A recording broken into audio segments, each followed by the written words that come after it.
Le sport, mais d'abord la météo pour aujourd'hui. Ouais, la journée s'annonce agréable, Encore quelques petits nuages ce matin sur le nord-ouest et vers les Hauts-de-France. Le ciel un petit peu voilé mais lumineux.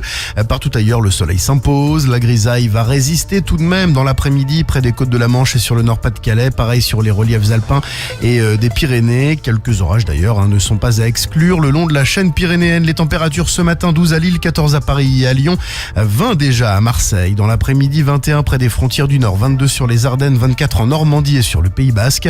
25 en région parisienne, 26 en Alsace, 27 sur les Charentes, dans la Sarthe et sur le territoire de Belfort, 28 en Bourgogne et en PACA, 29 dans la Loire, 30 sur le Massif central et en Vallée du Rhône, 32 en Haute-Garonne, 34 sur le bassin aquitain et 35 la maximale aujourd'hui dans l'Aude. La pollution c'est correct, les indices entre 2 et 4. Et toute l'actu là tout de suite sur Skyrock, l'actu et le sport. Emmanuel Macron qui reparle de dissolution. Le président ne souhaite pas qu'il y en ait d'autres avant 2027. Le délai d'un an après la dernière dissolution est écoulé. Le chef de l'État est donc en mesure, il a le droit d'en refaire une. Et d'ailleurs, il ne l'exclut pas. Tout dépend selon lui de l'approche des différentes formations politiques. Elles doivent apprendre à travailler ensemble pour bâtir de l'action, d'après le chef de l'État. La CFDT et la CGT qui se sont mobilisées dans le Loiret hier en marge d'un rassemblement de l'extrême droite européenne, événement organisé par le Rassemblement national avec la présence de Viktor Orban. Le Premier ministre hongrois a dénoncé un échange organisé de populations pour remplacer le socle culturel de l'Europe. Marine Le Pen de son côté accuse l'Union européenne d'être un empire woke et libéral. Attention, aujourd'hui, nouvelle manifestation et mobilisation des taxis et des VTC. Alors on le sait, il y en aura à Paris et à Nantes, mais d'autres villes ne sont pas à exclure. Les taxis contestent la mise en place d'une nouvelle grille de tarifs pour le transport sanitaire. Les VTC, eux, demandent le gel de leur contrôle, l'instauration d'un seuil tarifaire ainsi que des mesures pour leur sécurité. Et puis les personnes à bord du Madeleine qui ont été transférées à l'aéroport de Tel Aviv en vue de leur expulsion. Parmi eux, l'insoumise Rima Hassan ou encore l'activiste écologiste Greta Thunberg. Le voilier qui espérait briser le blocus israélien à Gaza a été arraisonné puis dérouté vers l'État hébreu. Des manifestations ont été organisées hier à Paris, à Lille, Toulouse ou encore à Nice. Emmanuel Macron estime que le blocus humanitaire à Gaza est un scandale et une honte. Et du sport tout de suite sur Skyrock. Allez, on va parler un petit peu des JO dans le sport. Les JO de Paris qui sont définitivement une réussite du début à la fin.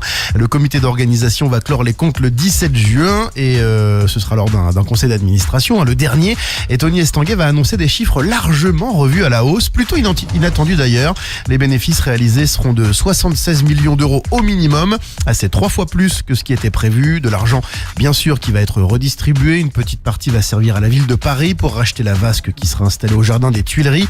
Plusieurs dispositifs sportifs comme le savoir nager verront leur budget augmenter. Et puis 15 millions d'euros reviendront au sport français de manière générale. Voilà, vive les JO. Et le top tendance du jour, de quoi parle-t-on sur les réseaux ce matin ? Alors on parle toujours d'Apple qui est numéro 1 de ce top tendance. Apple qui vient de dévoiler le nouveau design de son iOS 26 et il sera translucide. Et bleu. Et bleu. Et bleu. Ça vous fait réagir sur les réseaux. Eh ben moi, jamais je ferai cette mise à jour. On ne voit rien, c'est vraiment la pire idée du monde. Tu vois rien. Je trouve ça joli, mais je pourrais pas l'avoir parce que j'ai un iPhone 6 tout pourri qui surchauffe au bout de 10 minutes et qui est à 2 doigts d'exploser. Ouais, on a l'iPhone 16 tout à l'heure à vous offrir, je vous dis juste comme ça. Voilà, ça peut servir. Oui. Ou encore, il y a des gars qui sont payés des millions pour trouver des idées de merde comme ça. Moi, je pense que je vais aller chez Samsung. Oui, c'est pas un grand succès leur... En fait, tu vois rien. Oui. C'est joli, mais tu vois rien. Bon, avoir à user. Avec l'usage, ouais. De toute façon, tu es pas obligé de faire les mises à jour, donc tout le monde va l'avoir. En tout cas, tous ceux qui ont des iPhones. Le numéro 2 du top tendance. De quoi parle-t-on sur les réseaux ce matin ? De Victor Wembanyama, le basketteur français qui évolue aux Spurs en NBA, qui a entamé une retraite spirituelle dans un temple Shaolin en Chine.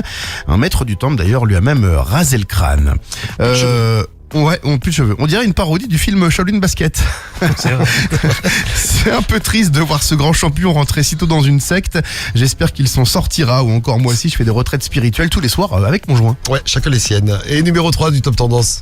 Un restaurant d'Amboise dans l'Indre-et-Loire facture désormais 15 € par personne absente ou ajoutée à la réservation. En gros, vous appelez, vous dites voilà, on vient à 4 et vous venez à 3. Et ben à la fin, vous aurez une facture de 15 € de plus. Faut aller bien se faire foutre là. En plus, un couvert, c'est bénef pour eux. C'est une question de respect, mais il y a des personnes qui ont du mal à comprendre ou encore. Et après, on s'étonne que les gens ne vont plus au restaurant. J'espère que le patron va faire faillite. Ils font ça aussi chez les médecins maintenant, non ? Aussi, ouais, tu peux. Tu prends rendez-vous, tu vas pas. Tu payes.